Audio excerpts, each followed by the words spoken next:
Taiko Premanande Hari Hari Bom. Welcome everyone to ISKCON of Silicon Valley for Balarāma Jayantī. When Krishna appears in the world, as he mentions in the Bhagavad Gita, Janma karma chamev divyam evam yo veti tatvata tyakvadeham punarjanma naiti mameti sorjuna. Which means that although ordinary living entities are forced to take birth because of their karma, which is explained throughout the Bhagavad Gita and the Srimad Bhagavatam. Kapiladev, for instance, says, Karmana dhaiva netrena jantur deho papate striya pravishta udaram umsoreta kanashaya. That we're pushed into the womb of a particular species, a mother from a particular species, and then we develop there within the womb and we come out into the world. And when we do, Hamsa Avatar in the 11th canto of Srimad Bhagavatam explains how our bodies and minds are intrinsically connected to material nature because they're made of material nature. Your mind is part of the Mahatattva, which is the basic ingredient of this material world, and so are our bodies. And as soon as we come out in the body of, for instance, a cat, then we start doing cat-like activities. If we come out as a mongoose, we're going to go after cobras. Quite naturally, squirrels have a reputation for being squirrely. In fact, it's an adjective to describe some people. And they can't help it. They're forced by material nature to act like that. And when one comes to the human form of life, then there's an opportunity to rise above one's conditioned nature.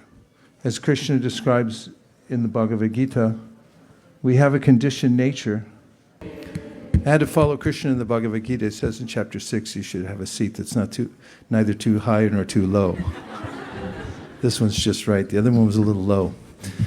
We get a conditioned nature, no doubt, and then because of our association with material nature, we're forced to act in that way. Purusha prakriti stohi bhunte prakriti jangunan karanam gunasangosya sarasadyoni janmasu. And we end up in various places. Chaitanya Mahaprabhu said it's as if we're wandering. We are wandering. We're loitering, in fact. Loitering is even worse than wandering because you're not really wanted in certain places and you overstay your welcome and then you're asked to leave. It's embarrassing, actually, for the soul to be in the material world and be asked to move on. It's like, you can't stay here anymore. Move. And we do get moved from one body to the next. And this is called samsara. So Krishna is very kind, and because we're his parts and parcels, and because our true nature is to be full of joy in his service and in his family in the spiritual world, he wants to reclaim us.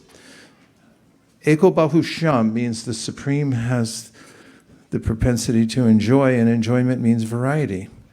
And because Krishna is an unlimited person, he wants unlimited devotees to worship him in happiness.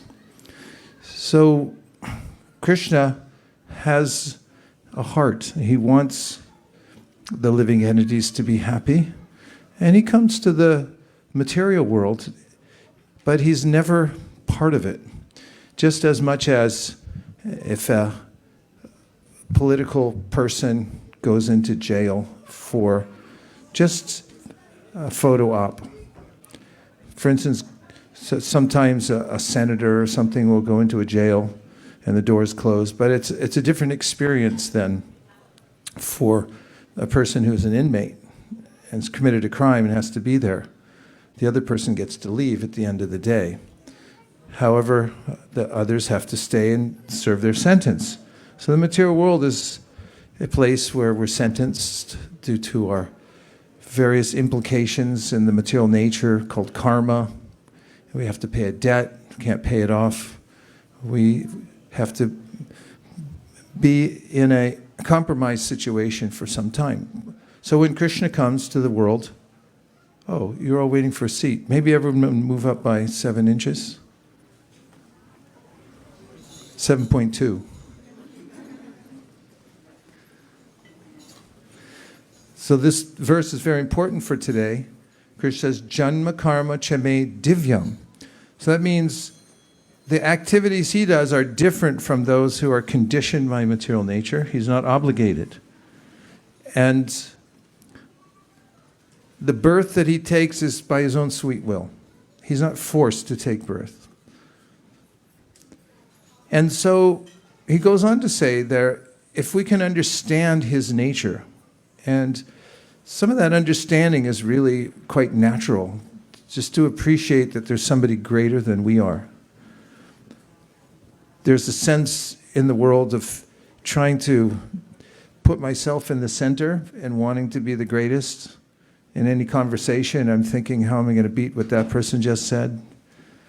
In any learning situation, I'm thinking, how am I going to come out on top of the class? People are always competing amongst one another in order to be the best in one way or another. However, as Krishna says in the Bhagavad Gita, Yomam eva masamudho janati purushottamam sasarva vidbhajati mam sarva bhavina bharata. If you just know that I'm the best, and you can hand that whole idea off to me and just say, no, Krishna's the best, not me. It's a big relief, isn't it? Of course, we'd like to do the best we can in Krishna's service.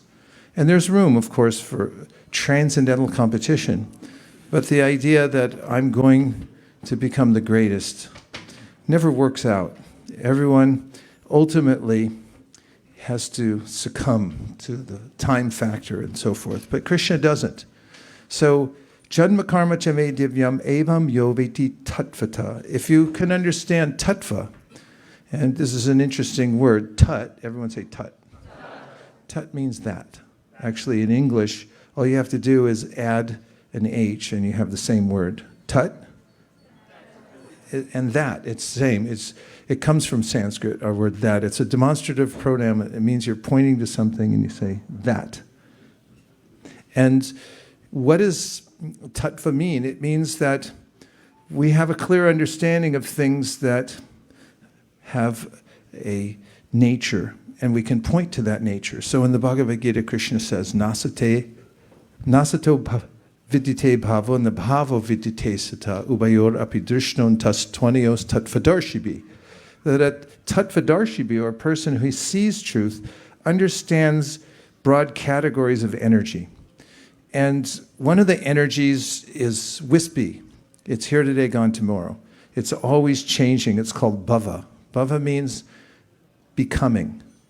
Whatever you have here in this world is becoming something else right now. As soon as somebody hands you an apple, it's becoming something else. As soon as you get a material body, it's becoming something else, right? Dehinosmin yata dehe komaranyavaram jara tata dehan praptira dhiras tatra namuyati. As soon as we get a baby's body, you can be sure it's going to change into something else. It's changing at every second. It's becoming something else. So Krishna says that's a category you can point to and say that is temporary. And then there's another category of energy, which is that which doesn't change. It's eternal. It always existed. It always will exist. In fact, Krishna gives some hints about it in the Bhagavad Gita, where he says, for instance, paras tasmat tu bhavavnyo vyakto vyaktat sanatana yatsak sarveshu bhuteshu nashyatsu navinashyati. He said there is an environment that is eternal. In other places he said it's full of light, and it's never destroyed. Even when this world is destroyed, that world is always going on, and it's always the same. So there's a difference between the two. So a person who knows the difference between those two energies, for starters, is known as a tattvadarshibi, somebody who sees categories of energy and understands that is that, and that's something else. They're not the same. So what Krishna is doing to help us is coming to the world as Balarāma and Krishna, and showing us not only by their blissful pastimes in this world. They teach us and they attract us also, but also through their various teachings that they give. For instance, Krishna in the Bhagavad Gita gives such practical instructions for us to follow, to rise above the conditioned state of material existence. But in the verse I'm quoting today, it's quite miraculous. He says, if you just become aware of my nature, that I'm not part of this material world, and that my activities are not conditioned, and you can start to appreciate that Krishna is the greatest of all. Many years ago, when I was out meeting people to show them Bhagavad Gitas, I met a Christian priest, and we had a cordial conversation. And he said at the end of the conversation, well, there's one thing I can tell you for sure that I've learned over all these years in the priesthood. There is a God, and I'm not him. And that's a good start. So when we come to understand that Krishna is the Supreme Personality of Godhead, he has multiple expansions. Balarāma is one of his expansions. In fact, he's the very first expansion in the Sri Brahma Samhita that we all chanted together today. Brahma says, Departure eva hida shantanamabhyupetya, dipayate virvita hetu samanda dharma, yas tadrageva hicha vishnu chaya vipati, govindam adi purusham tamaham vachami. That there's one original source to everything. Krishna is like the original candle that lights other candles. They also have light and heat, and they have the same quality, right? But there is one original candle that lights all the other candles. So Krishna is that origin of everything. In the Gita, he says it himself, Aham sarvasya pravavo matak sarvam pravartate, Buddha bhava samanvita. Those who are very wise come to know that I'm the source of everything. Not only that, once they understand that, they want to give their hearts to me. They want to engage in my service. And so when we can understand that Krishna is the Supreme Personality of Godhead, and by understanding him and just appreciating him as the Supreme, and there's lots to appreciate, his beauty and his humor, his pastimes, then we can also know about how his energies work. So he expands himself, and his first expansion is called Balarāma. Balarāma and Krishna are the same, except for Balarāma has a different color. What color is Krishna? What color is Balarāma? Yeah. And there's another difference. Balarāma is in the mood, a different mood. He feels that I'm Krishna's servant. So he serves Krishna in many different ways. One of the most significant ways is he manifests the whole spiritual world. So the spiritual world is pretty big. In fact, it's described how one of the Vaikuntha planets is bigger than all the material universes put together, and it's always expanding and getting larger. And the Goloka Vrindavan planet, it's bigger than all the others in the spiritual world, and it's always expanding. Nonetheless, it seems like a little village in the Vraj, in Vrajadham. But it's an unlimited place where there's unlimited love between the devotees and exchange with Krishna in the spiritual world. So Krishna first expands as Balarāma, and then he provides all facility for Krishna and all the devotees in the spiritual world to have facility for all their pastimes. So some of the ways that Balarāma expands himself are that he becomes Krishna's shoes. So if you have deities and you're offering shoes to Krishna, then those shoes are actually manifestations of Balarāma. Krishna wears a Brahman's thread. That Brahman's thread is an expansion of Balarāma. Krishna lies on a bed, right? Say yes. Yes. And that bed is manifestation of Balarāma. Every facility that Krishna has in the spiritual world is a manifestation of Balarāma. So from Balarāma, there are other expansions. The expansions first are called the Chaturvyuha, Sankarshan, Vasudeva, Pradyumna, and Aniruddha. And from the Chaturvyuha comes Mahasankarshan, then the second Chaturvyuha, then another Sankarshan, and then come the Vishnus. Now these are of interest to us because where are we, by the way, in the overall cosmic situation, would you say? In the middle. Yeah, it's good to be in the middle.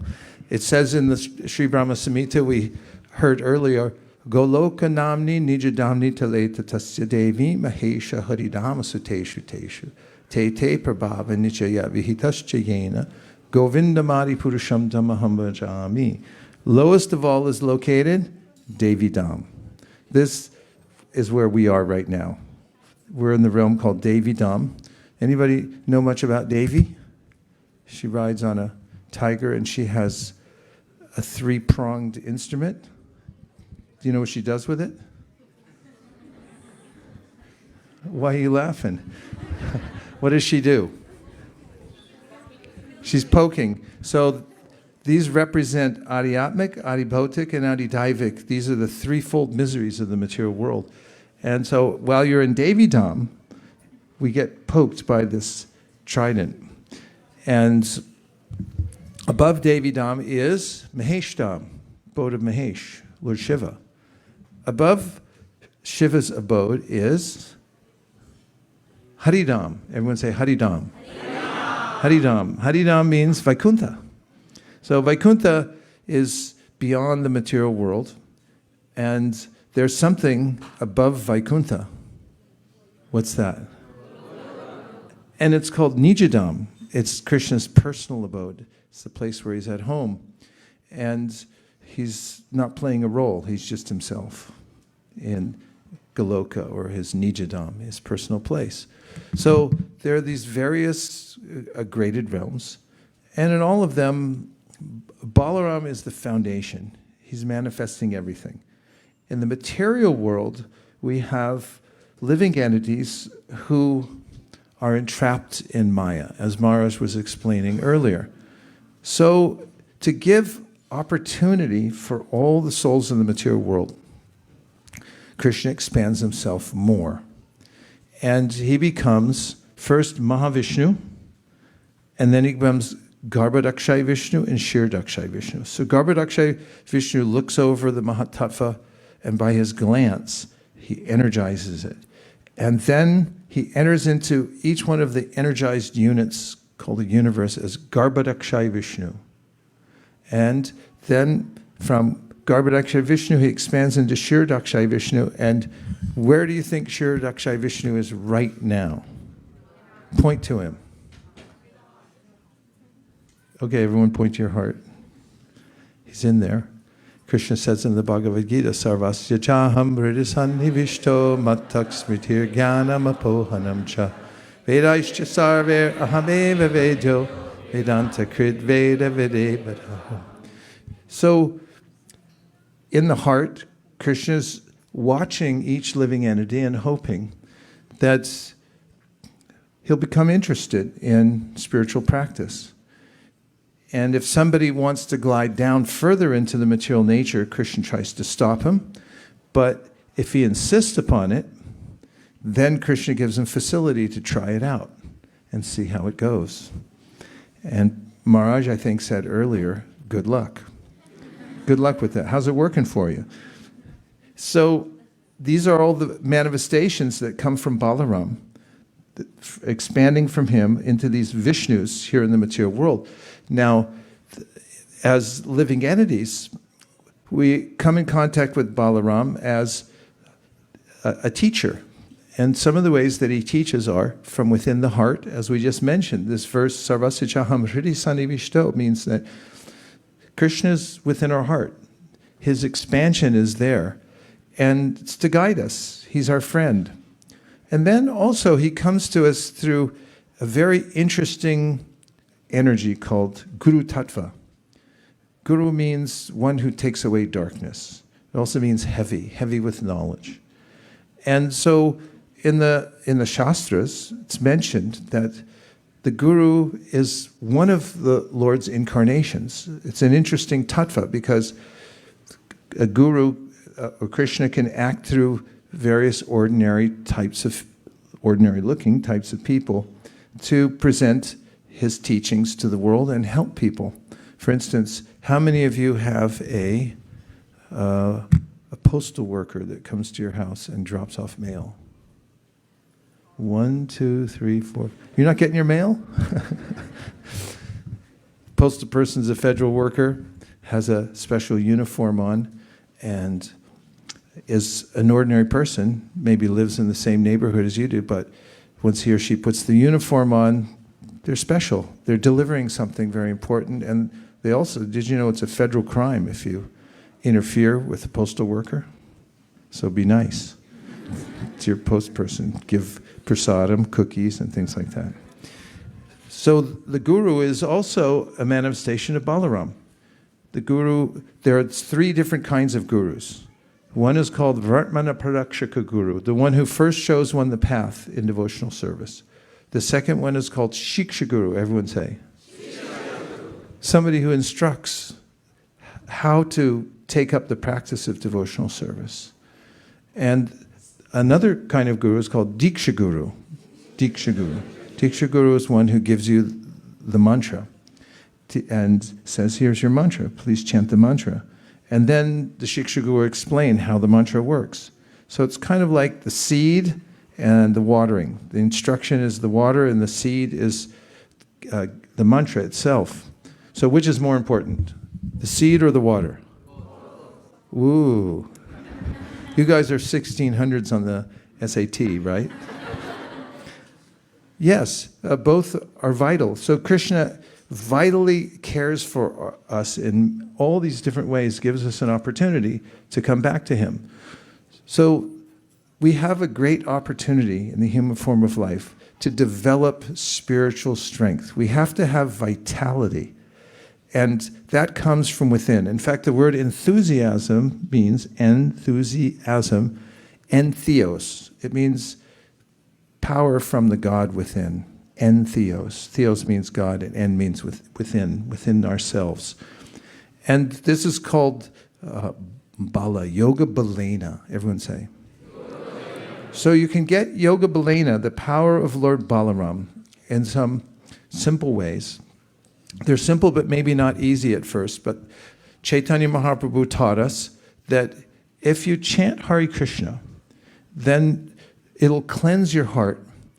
And also, you'll start to develop knowledge that will give you a different perspective of the world. You'll have the power to drop bad habits that you may have not been able to give up before. You'll have a sense of non-attachment to things that aren't so important because you start to become a tattvadarshibhi, a seer of categories of energy, and you think, it's not worth my trouble to invest as much as I'm investing in many of these energies, like the material energy. I'll do just what I need to do, but I'm not going to put my whole heart into it. But if you do put your whole heart into spiritual practice, then you'll start to develop this spiritual strength, Yoga Balena. And therefore, it's highly recommended by Sri Chaitanya Mahaprabhu, who did it himself, to start the morning off with chanting Hare Krishna. So if you chant the Hare Krishna mantra and keep to a set number of mantras that you chant every day, then you'll start to notice that you'll naturally develop this sense of knowledge and detachment from the world, and you'll feel spiritual strength. If somebody snaps at you, does anybody ever snap at you? Yeah, it happens. You may not snap back, and you may think, well, why didn't I snap back? Because I feel satisfied in my heart. You'll start to notice, Tadar Rajas Tamo Bhava Kamalubadayaschi. The Bhagavatam says, you'll notice for yourself at that time that the pinching that comes from the lower modes of material nature is beginning to lose its grip on you. And this is Balarāma. This is spiritual strength. So Krishna is here to help us in all ways. And if we help him help us, then we can make rapid advancement in spiritual life. God helps those who And Prabhupada once said, God helps those who help themselves means to put yourself regularly in front of transcendental vibration. Because if you do that, it's kind of easy process, because when you're born, and I want you to check on this really quick, you get 2 free ears thrown in with your body. Check and see if you got. Did you get that package? Okay. 2 free ears. And with these 2 free ears, you really don't have to do much except be there in front of the transcendental vibration, which you can make yourself by going like this. Hare Krishna, Krishna Krishna, Hare Hare, Hare Rama, Rama Rama, Hare Hare. And if you can practice this until you start to feel that I don't want to stop, then you'll be getting spiritual strength. And you'll be able to rise above the material world. The second process for becoming the best you possibly can and using your human body in the best way you possibly can is to read the Bhagavad Gita. The Bhagavad Gita is the Vedic intelligence. All the intelligence of the Vedas, and they're full of intelligent statements, is concentrated within the Bhagavad Gita in only 700 verses. And if you read the Bhagavad Gita every day and chant Hare Krishna, you'll become as strong as the Himalaya mountains. And this is the strength of Balarāma, called Yoga Balena. And then one other thing is to eat food that's first offered to Krishna. Don't just cook and eat. Or even worse, don't cram your hand into a bag and then put it in your mouth. Bad, wrong.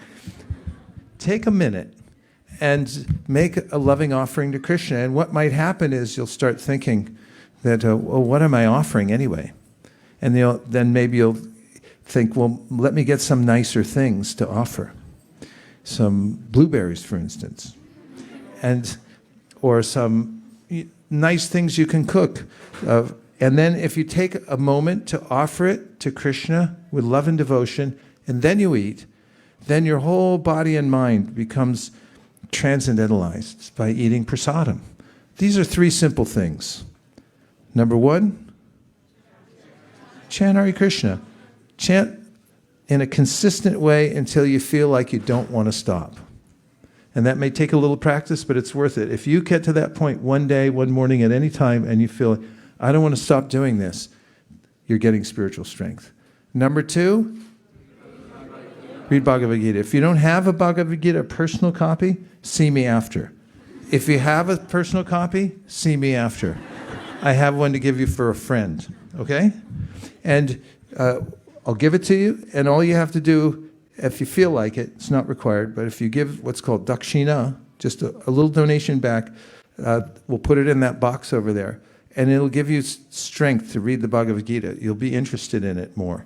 But it's one of the ways that by doing a little penance for the scripture itself, then you'll be more interested in it. Better get a few cases of Gitas. And no stampedes, please. And number 3, offer your food. Make a nice little place in your kitchen, find a corner, and then offer to Krishna before you eat it. Get him a special plate, why don't you? That's not so hard. And if you really want to go out of your way, grow a tulsi plant. You can grow tulsi here in California. Take a tulsi leaf, put it on the offering you just cooked, and say, Krishna, please, would you please accept this? And in the Bhagavad Gita, Krishna says, Patram pushpam palam toyam yome bhaktya prayachati taraham bhakti paritam ashnami parit. If you offer me with love and devotion a leaf, a flower, fruit, or water, I'll accept it. And if Krishna accepts your offering, you're going to be happy. You feel happy. So these are 3 things that we can do to get spiritual strength on Balarāma's appearance day. And they're simple. You can just add it into your schedule. And now we have a few minutes that we can chant Hare Krishna together again, okay? Okay, everybody, I got your Gitas here. Don't leave without your Bhagavad Gita, and give at least a penny, because then you'll have the potency to read it. You got to read it every day. Somebody break these open. Come up and get your Gita. If you already have one, raise your hand. Okay, come up and get another one. You can give it to a friend. Get your Gita, and somebody get a hat. Anybody have a hat? A hat, a basket, something? Wow, they're hardbacks. Now come take your Gita and put a little something here in Vaiśeṣika's collection basket. Work with me, people. Here you go. Get your Gita. If you have one, give it to a friend. Come on, work with me. It's Balarāma Jayantī. Everyone come up. 1 Gita per customer. Just give at least a penny. You put it in there, 1 cent. We take Cash App, Venmo. Okay, Bitcoin. Right in there. Good. Everyone take a Gita for Balarāma Jayantī. 1 Gita, everybody. And we need help on Wednesday and Thursday. That's next week, Janmashtami. So everyone can sign up to do a little service on Wednesday and Thursday, okay? Everybody say yes. Yes. Okay, take a Gita. Give a Gita, get a Gita.com. Gita's for everybody. Read at least 1 verse every day when you wake up, okay? Say yes. Yes. Bhagavad Gita's, it's the Vedic intelligence. If you have a Bhagavad Gita, give one to a friend for Balarāma's appearance day. Give at least 1 penny in the bag. Haribo. Okay, they're going out, they're running out, so don't hesitate. He who hesitates is lost. Just a couple left. Happy Balarāma Jayantī.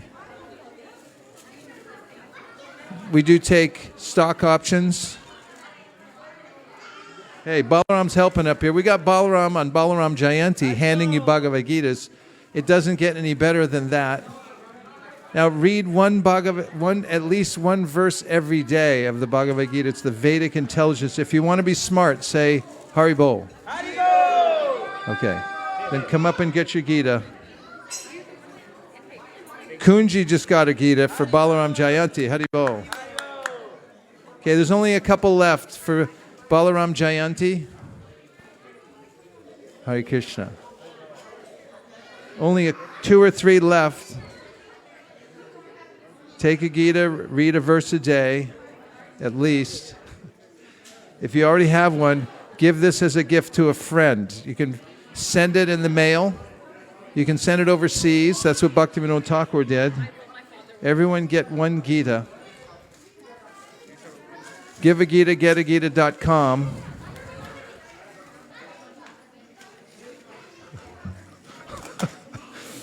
Only 3 left. Okay, couple more. Happy Balarāma Jayantī. May Balarāma empower you. Hare Krishna. Read at least 1 verse a day. Everybody gets 1. Come get your Gita. Everything must go. No book left behind. Come next Wednesday and Thursday to help. There's service. There's no waiting anymore up here. The line is flowing freely. Everybody take at least 1 Gita.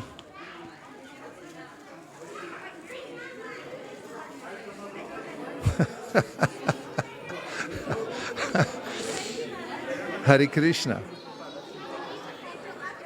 Give a Gita, get a Gita.com. Just give at least a penny in the basket because it's Dakshina. Then you get Krishna's mercy to read it. There you go. Cash App, Venmo, Bitcoin, stock options. Hare Krishna. 2 left. That's it for Balarāma Jayantī. That's all we have. Krishna 10, Krishna 9, Krishna 8. Oh, yes. She wants 2. Okay. Krishna 7, Krishna 6, Krishna 5, Krishna 4, Krishna 3, Krishna 2, Krishna 1.